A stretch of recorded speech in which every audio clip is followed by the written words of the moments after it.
At 32, Emily had $46 in her bank account and a 4-year-old daughter asking, "Mom, are we having dinner tonight?" At 38, she fired her boss, and her investments started paying her rent. This is how a broke, exhausted single mom went from counting pennies to counting passive income. The night everything changed, Emily opened her fridge and stared at it for a full minute. One half-empty milk carton, 2 eggs, a bottle of cheap ketchup. It wasn't just an empty fridge. It was proof that her life was running on empty too. She checked her bank app. Checking, $46.19. Rent due, 3 days. 3 credit cards almost maxed. A car payment. Childcare. A normal job that kept her in the same monthly panic. That night, her daughter walked into the kitchen, holding a stuffed bunny, and asked, "Mom, are we poor?" Emily smiled and said, "No, baby, we're fine." But when her daughter left the room, she broke. Because for the first time, she didn't believe her own answer. She wasn't lazy. She wasn't stupid. She was just financially blind. She had never really looked her money in the eye. So that night, close to midnight, she made a decision. I'm done pretending this is normal. She printed 3 months of bank statements and spread them across the kitchen table. Every coffee, every food delivery, every "I deserve this" click was there in black and white. When she added it up, she was burning $380 a month on things she didn't even remember. She called it her fake rich tax. Money she spent trying to feel okay that was quietly keeping her broke. She picked up a red pen and wrote in big letters on a page, "No more fake rich."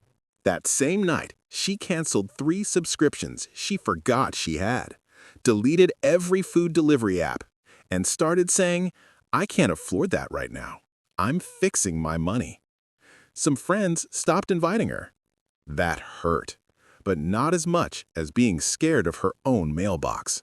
Cutting expenses helped, but it wasn't enough. She needed more money without more hours away from her daughter. So she asked, "What do people already ask me for help with?" The answer was simple.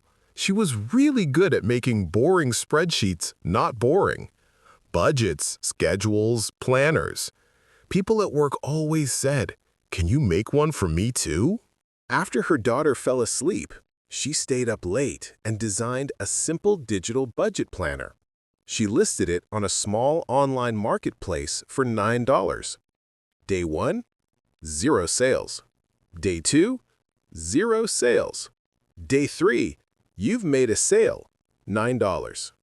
She laughed and cried over $9 because it meant her brain could make money while she slept. She doubled down.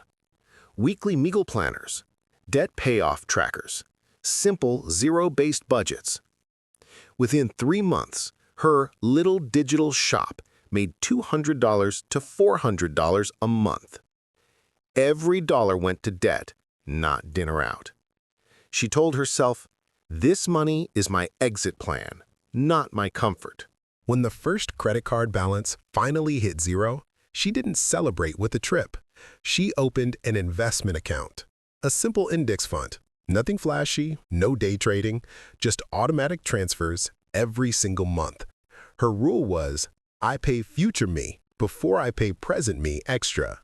The next 5 years were not glamorous. No luxury vacations, no big flex online, just school runs, work, late night designing, and automatic investing.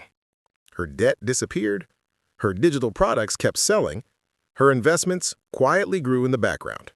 Boring, consistent money was building an exciting, quietly rich future. Then, one morning, an email hit her inbox. "We're asking everyone to return to the office full-time." That meant less time with her daughter, less time for her shop. She opened her finance tracker, looked at her savings and investments, and for the first time, she didn't feel fear. She felt options. That Friday, she walked into her manager's office, placed a letter on the desk, and said, "This job helped me survive, but I'm ready to live now."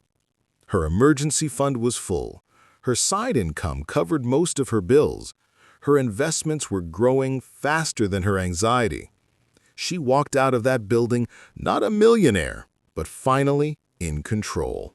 Today, Emily still makes spreadsheets. Only now, people around the world buy them.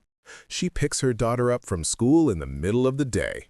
They still don't have everything, but they have time. And that's the real flex nobody sees on Instagram. Emily didn't win the lottery. She didn't build a billion-dollar startup. She did 3 things anyone watching this can do.